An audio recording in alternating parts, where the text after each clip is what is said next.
Sir నమస్కారం sir. నమస్తే. Sir YCP నేత శిల్పా రవి గారు 'పుష్ప 2' మూవీ టీమ్‌కి విష్ చేస్తూ ఒక ట్వీట్ చేశారు. సో దీన్ని బట్టి ఇప్పుడు మళ్ళీ ఇది చర్చనీయాంశంగా మారింది. అంటే అల్లు అర్జున్ గారు దీనికి రిప్లై ఇచ్చారు. Love you brother, thank you అని చెప్పేసి కూడా అన్నారు. ఇది అంటే అంతకుముందు వీళ్ళ మధ్య వివాదం రావడానికి జనసేనకి, అల్లు అర్జున్‌కి రావడానికి కారణం శిల్పా రవి గారికి సపోర్ట్ చేస్తూ అల్లు అర్జున్ గారు వెళ్ళడమే. మళ్ళీ ఈయన ట్వీట్ చేయడం, ఈయన రిప్లై ఇవ్వడం ఇది కూడా మరోసారి చర్చలకు దారితీసింది. వైసీపీ నేత ఇచ్చిన ట్వీట్‌కి అల్లు అర్జున్ గారు రిప్లై ఇచ్చారని చెప్పేసి ఒక రకంగా ప్రచారం అయితే చేస్తున్నారు సార్. దీన్ని ఏ విధంగా చూడొచ్చంటారు సార్? మీరేం చెప్తారు? అంటే మొదటి నుంచి ఆయన ఒక మాట చెప్తున్నాడు క్లియర్‌గా. హ్మ్. శిల్పా రవి నా స్నేహితుడు అన్నాడు ఆయన. స్నేహితుడు సినిమా రిలీజ్‌గా ఆయన అభినందనలు చెప్పాడు. హ్మ్. ఈయన థాంక్ యూ చెప్పాడు.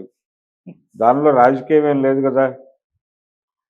రాజకీయంగా ఆయన జగన్మోహన్ రెడ్డి గురించి ఏం మాట్లాడలేదుగా. లేదు. వాళ్ళిద్దరూ పవన్ కళ్యాణ్ గురించి ఏం మాట్లాడుకోలేదుగా ట్విట్టర్ వేదికగా. ఇంకా దాన్ని పొలిటికలైజ్ చేయటం ఎందుకు? ఇప్పుడు చాలా సందర్భాల్లో ఎలా జరుగుతోందంటే, ఒకవైపు 'పుష్ప' సినిమాకి సంబంధించిన కంటెంట్‌ని కొంత వైసీపీ వాళ్ళు ప్రమోట్ చేస్తున్నారు అనేటువంటి ఒక ప్రచారం జరుగుతోంది. హ్మ్. చేస్తున్నట్టుగా కూడా కనిపిస్తోంది. ఓకే. మంచిదే కదా అనుకుంటున్నారు ఆళ్ళు కూడా. మంచిదే కదా, ఏదో సెక్షన్ మోస్తోంది దాన్ని. హ్మ్. మోయనివ్వండి అనుకుంటున్నారు. హ్మ్. ఒక సెక్షన్ వ్యతిరేకంగా ఉంది అనేది వినిపిస్తున్నమాట. తద్వారా ఒక బజ్ క్రియేట్ అవుతోందని. అది మంచిదే అనుకుంటున్నారు ఆళ్ళు. చూద్దాం ఏం జరుగుతుందో అనేది వెయిట్ చేస్తున్నారు.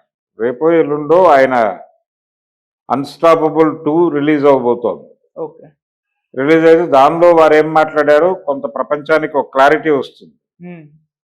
అంటే శిల్పా రవితో అయితే తనది పూర్తి స్థాయిలో స్నేహ వాతావరణమే. హ్మ్. ఆ స్నేహం కొద్దీ అతను ట్వీట్ చేశాడు, ఇతను రిప్లై ఇచ్చాడు. అంతవరకే చూడాలి దాన్ని. ఓకే. అంతకు మించి చూస్తే రకరకాల కోణాలు వస్తాయి. ఇప్పుడు పక్క పార్టీలో మన స్నేహితులు ఉండరా? ఉంటారు కదా. ఉంటారు. వాళ్ళ ఇంట్లో ఏదైనా ఫంక్షన్ జరిగితే వెడతారు కదా వీళ్ళు. ఇప్పుడు ఆ మధ్య జగన్మోహన్ రెడ్డి తన మేనల్లుడి ఈవెంట్‌కి వెళ్తాడా వెళ్ళడా అని ఓ పెద్ద చర్చ జరిపారుగా. హ్మ్.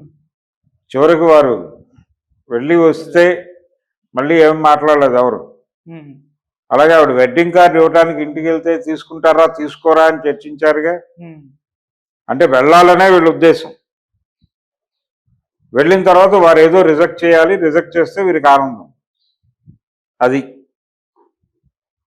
అక్కడేమో అలాగా, ఇక్కడేమో ఇలాగా. స్నేహితుడి సినిమాకి పాజిటివ్గా రియాక్ట్ కాకపోతే నెగిటివ్గా ఎలా రియాక్ట్ అవుతారు అతను? వాళ్ళ మధ్య స్నేహం ఉంది. హ్మ్. స్నేహం తప్పు కాదు కదా. అవును. అలాగని చట్టమేమైనా ఉందా? ఇదిగో బలానా ఇంటి పేరుతో ఉన్నవాళ్ళు, లేకపోతే బలానా వాళ్ళతో బంధుత్వంలో ఉన్నవాళ్ళు ఇతరులతో స్నేహంగా ఉండరాదు అని అనుకుంటే ఎలాగా? తప్పు కదా. అందుకని ఎవరి అభిప్రాయాలు వారివి. రాజకీయంగా కావచ్చు, వైయక్తికంగా కావచ్చు, ఎవరి అభిప్రాయాల ప్రకారం వాళ్ళు ట్రావెల్ అవుతారు. హ్మ్. దాన్ని అబ్జెక్ట్ చేసే రైట్ ఎవరికీ లేదు ప్రపంచంలో. అన్లెస్ నీకు నష్టం జరిగితే దాని గురించి మాట్లాడంతవరకే. ఓకే. అంతే తప్ప అతను ఎవరితో స్నేహం చేస్తే మీకెందుకు, ఎందుకు రగడ చేస్తున్నారు అంటే మీలో ఉంది ప్రాబ్లం. అల్లు అర్జున్లో కాదు ఉంది. హ్మ్. ఎవరైతే దీన్ని టార్గెట్ చేసి ట్రోల్ చేస్తున్నారో వాళ్ళల్లో సమస్య ఉంది. అల్లు అర్జున్లో కాదు, శిల్పా రవిలో కాదు. హ్మ్. కాబట్టి విక్టిమ్స్ వాళ్ళు అవుతారు, క్రిమినల్స్ వీళ్ళు అవుతారు. అందుకని దాన్ని దృష్టిలో పెట్టుకుని వ్యవహరించాల్సినటువంటి అవసరం ఉంటుంది. ఇప్పుడు ఎవరైతే ట్రోల్ చేస్తున్నారో ఆ ట్రోలర్స్ ఓకే. వాళ్ళు దొరుకుతారా లేదా, వాళ్ళు ఏ ఫ్యాన్స్ అనేది తర్వాత వస్తుంది లెక్క. హ్మ్. వీళ్ళు చెప్పినట్టుగా బిహేవ్ చేయాల్సినటువంటి అవసరం అల్లు అర్జున్కి అయితే లేదు.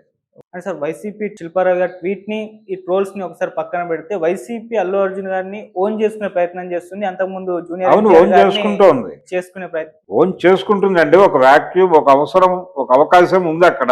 హ్మ్. దాన్ని చేసుకుంటారు వాళ్ళు. దాన్ని తప్పని అనటానికి మీ దగ్గర ఉన్న ఆర్గ్యుమెంట్ ఏమిటి? మీ దగ్గర ఒక ఆర్గ్యుమెంట్ ఉండాలి కదా, ఒక చట్టమో ఏదో చూపించాలి కదా నువ్వు. హ్మ్. ఇదిగో చిరంజీవి గారి బంధువు కాబట్టి తన గురించి ఎవరూ మాట్లాడకూడదు, ఎవరు ఏమీ సంబంధాలు పెట్టుకోకూడదు అని చట్టం తీసుకురండి. అప్పుడు ఒబే అయి ఉంటుంది ప్రపంచం. రాజకీయంగా ఏ చిన్న అవకాశం దొరికినా దాన్ని మైలేజీగా వాడుకోవడానికి ప్రతి పార్టీ తాపత్రయ పడుతుంది, అది ఖచ్చితం. ఓకే. అలా చేయకపోతే చేతకానోడు అంటారు. జగన్మోహన్ రెడ్డి రిజైన్ చేయబోతున్నాడు ఎమ్మెల్యే పదవికి అని ప్రచారం చేశారుగా మీరు. వాళ్ళిద్దరూ రాజీ పడిపోతున్నారు, బెంగళూరు ప్యాలెస్ లో మీటింగ్ జరుగుతోంది అని రాశారుగా, జరగలేదుగా. 100 స్పెక్యులేషన్స్ ఆయన చుట్టూ, చంద్రబాబు నాయుడు గారి మీడియా జగన్మోహన్ రెడ్డి చుట్టూ 100 స్పెక్యులేషన్స్ కల్పించారుగా ఇప్పటిదాకా, ఏవీ నిజం కాకపోయినా కానీ. సో మీరు చేస్తే శృంగారం, ఊళ్ళో వాళ్ళు చేస్తే ఇంకేదో అన్నట్టుగా వ్యవహరిస్తే అలాగా. టార్గెట్ చేయదలుచుకున్నారు, టార్గెట్ చేస్తున్నారు అంతే. అంటే ఈ ఇష్యూ సినిమా పరంగా చూసుకుంటే సార్, టికెట్ రేట్ల పెంపు విషయంలో అక్కడేమైనా ఇబ్బంది ఏర్పడే ఛాన్సెస్ ఉన్నాయా అని? ఏమీ ఉండదండి, వాళ్ళు సెటరైట్ చేసుకోగలరు, మాట్లాడుకోగలరు. అది కూడా ఇంకా అధికారికం కాదు. టికెట్ల రేట్ల పెంపుకు సంబంధించి ఒక స్పెక్యులేషన్ బయటకు వచ్చింది. 600, 700కి సింగిల్ స్క్రీన్స్ లోను, 700 పైన అక్కడ అమ్ముతారు అనేది ఒక ప్రచారం జరుగుతోంది. ఓకే. ఏది సింగిల్ స్క్రీన్స్ లో ఇప్పటి వరకు ఉన్న రేట్లు కాకుండా డబల్ త్రిబుల్ చేస్తున్నారు, 350, 375 అలా చేస్తున్నారు, అక్కడ 700 చేస్తున్నారు అనే ఒక ప్రచారం జరుగుతోంది. దీనికి సంబంధించి ఇంకా అధికార ముద్రలు పడలేదు కదా, పడిన తర్వాత ఆలోచిద్దాం. ప్రభుత్వాలు వ్యతిరేకంగా ఉన్నాయా, పాజిటివ్గా ఉన్నాయా? నేనైతే వ్యతిరేకిస్తాయని అనుకోవడం లేదు. డెఫినెట్గా అమ్ముదామని తెలియజేస్తారు. అసలు ఇంత పెంచి వెళ్తారా, దాని వలన వచ్చేటువంటి సైడ్ ఎఫెక్ట్స్ ఏంటనేది వాళ్ళకి తెలుసు. ఆ బిజినెస్ లో ఉన్నారు కాబట్టి దాన్ని బట్టి ఒక వైజ్ డెసిషన్తోనే వెళ్తారు. ఈ వివాదాన్ని కొనసాగించాలని కూడా వాళ్ళు అనుకోరు. ఈ అంశాలన్నింటినీ దృష్టిలో పెట్టుకుని ఆ పార్ట్ 2 అలా ఉంచారు. రేపు అది బయటకు వచ్చాక ప్రపంచానికి తెలుస్తుంది.